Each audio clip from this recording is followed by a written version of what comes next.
Well, it's happening.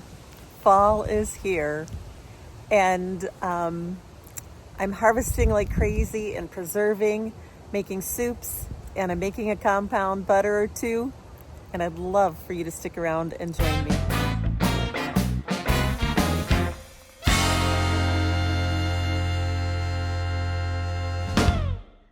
I am going to go after those leeks right there. Those are my favorite ones, the American flag leeks. And I am going to get them all out of here. Make Al some leek and potato soup for the freezer.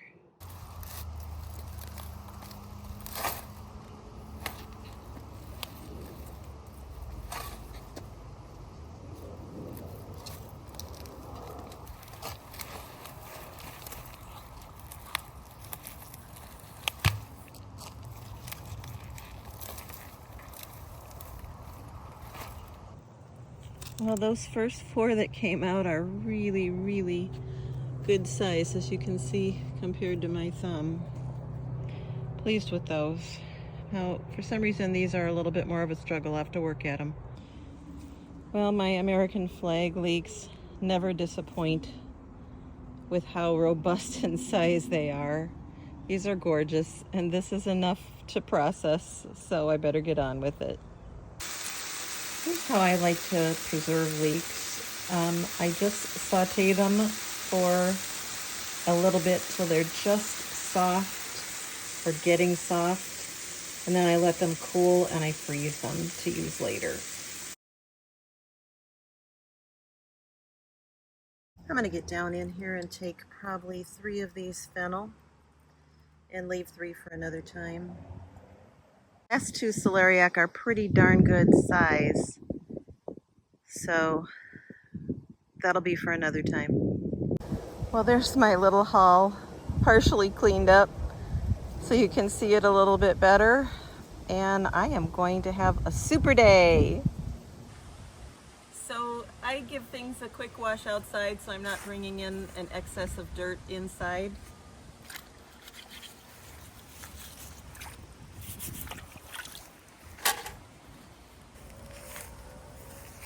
I'm still trying to figure these celeriac out. They're a pretty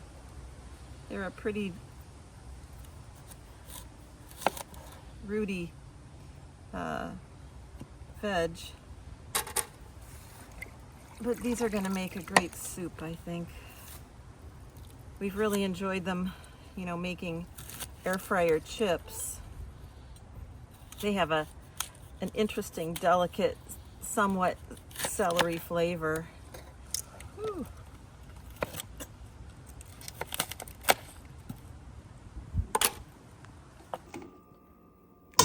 I just think that roasting is possibly the very best way to intensify flavor in whatever you're cooking. So the same would hold true for a soup. All right, moving on. So half of the celeriac went in with the fennel in this pot, and half of the celeriac went in with the potatoes in that pot. Now I need to roast off my carrots and leeks. So there's a little stack of roasted garlic cloves out of their casings. I think I did 4 total smaller heads. Now this one is going to be a repeat-ish of the carrot fennel soup I did last week, but I don't have the peppers, at least not yet. So right now this is carrot, fennel, and celeriac, which I didn't put in it the last time. I'm going to put it through my Vitamix. Frosty temperatures tonight, so I am going to go in and see what is still on these peppers and take them, and they will be done.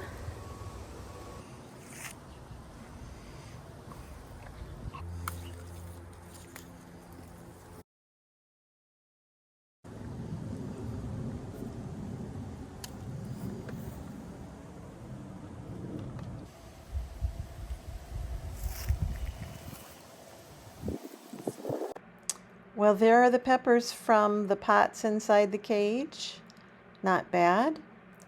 And on to the Anaheim. This has been the most amazing of all the peppers. It has produced and produced and produced. And there are 22 still on the vines of good size. So pulling those off and going to hang them upside down on the tomato cage. I also have some Alma paprikas that I am going to hang on that as well. And they'll be out in the sunshine today, but into the garage because frosty nights are coming regularly. And I really hope that this works. Never tried it before. Well, my Chicagoland garden is winding down fast, and one of the next things that I need to take are herbs. So I am going to take this flat leaf parsley. I've already done my triple curled, and the oregano. This type of oregano is called bold and spicy. It's a Greek type of oregano. This oregano comes back every year. Winter's over beautifully. Loves lots of haircuts. I have just a ton of this flat leaf parsley, and I think it's going to take all 9 trays in my dehydrator just for the parsley. It'll be 2 batches. I'm going to make some compound butters now. They are a great accompaniment to some crusty bread alongside those 2 soups that I made this week. And really simple, and they really bring out the herb flavor. But I have to tell you, I like them using dried herbs rather than fresh. Well, compound butter is pretty straightforward. I've got some salted butter. That's what I prefer to use. And it's been softening, so it's ready to work with now. I've got some of my flat leaf parsley and triple curled parsley as choices, some rosemary, some chives, lemon thyme. I've got some leek powder. I've got some Anaheim pepper powder that I made, and then commercially produced granulated garlic and black pepper. So let me decide what I want to put together. I think I'll put a couple of them together, as a matter of fact. My choice for the first butter, which is half a stick of that softened butter, I'm going to use the rosemary, thyme, some pepper, some granulated garlic, and some chive. So I have that softened butter. I am going to take those herbs, etc., and just put them in.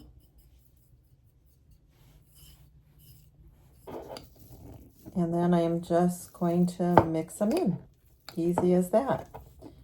It's kind of a push and mush thing. The cool part about these is after you get it all mixed, you can form it into a roll and freeze it or refrigerate it, depending on how long you have before you need to serve it. And then you can have pretty round little herbed patties on the table, which is, you know, kind of fun for a holiday event. Now, you're going to have to play with this because, like, Al and I like things very herby. So you can see that half a stick of butter has a lot of herbs going on in it. And we like that. We like that jump of flavor, but you may not. You might want something a bit more subtle, or depending on what you're serving it with, might require something a bit more subtle going on for your palate. Now for this second butter, I'm going to do something that I've never done before. I am going to put my Anaheim pepper powder in here. And I am going to put some flat leaf parsley, some black pepper, and some chives as well.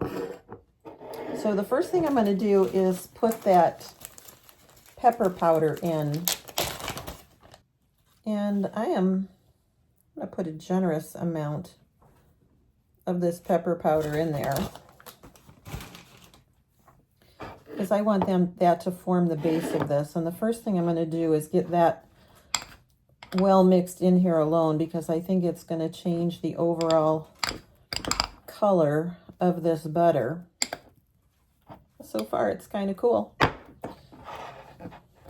I've never tried this, so we'll see how it tastes. I removed all of the seeds when I made that Anaheim pepper powder, and the Anaheim pepper has its heat in the seeds. So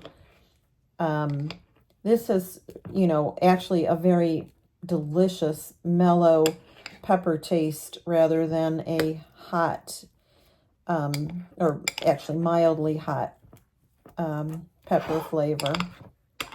And to that, I'm going to add the chives and the pepper and the parsley flakes.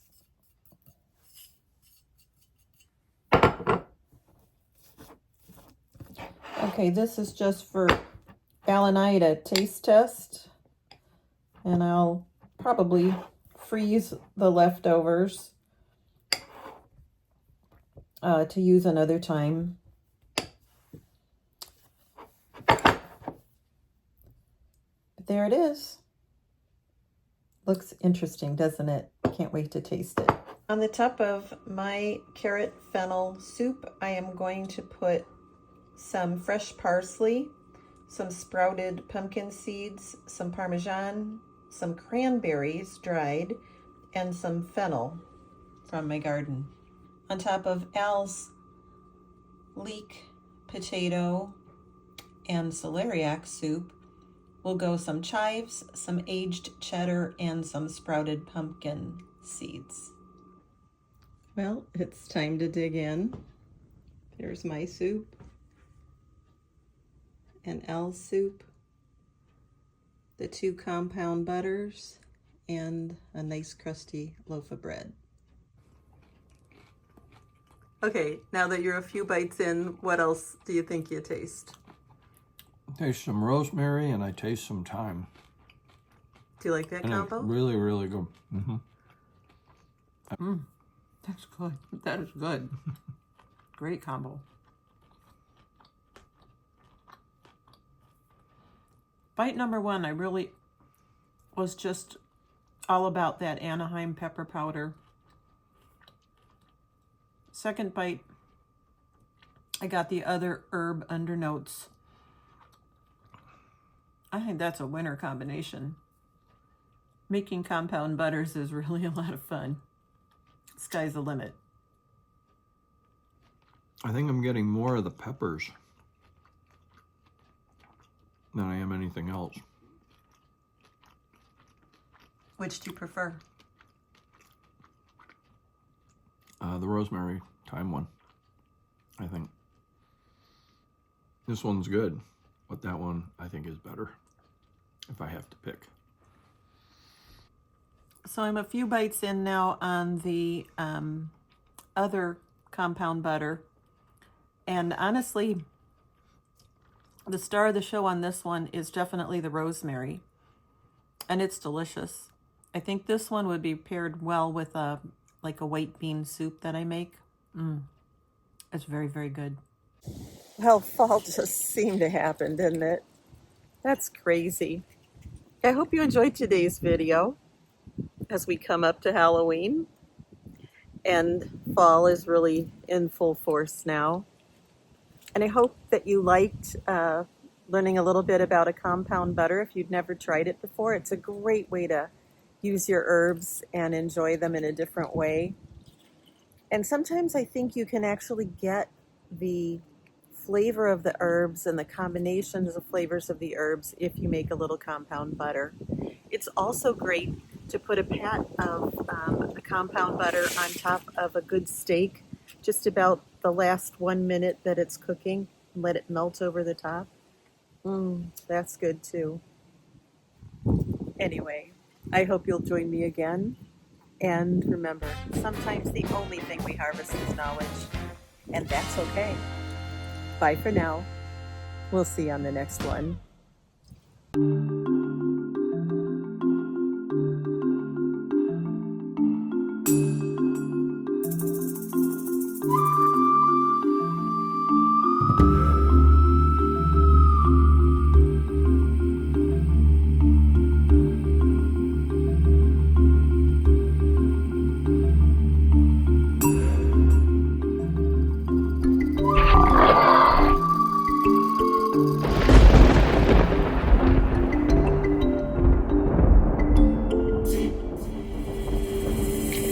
Check.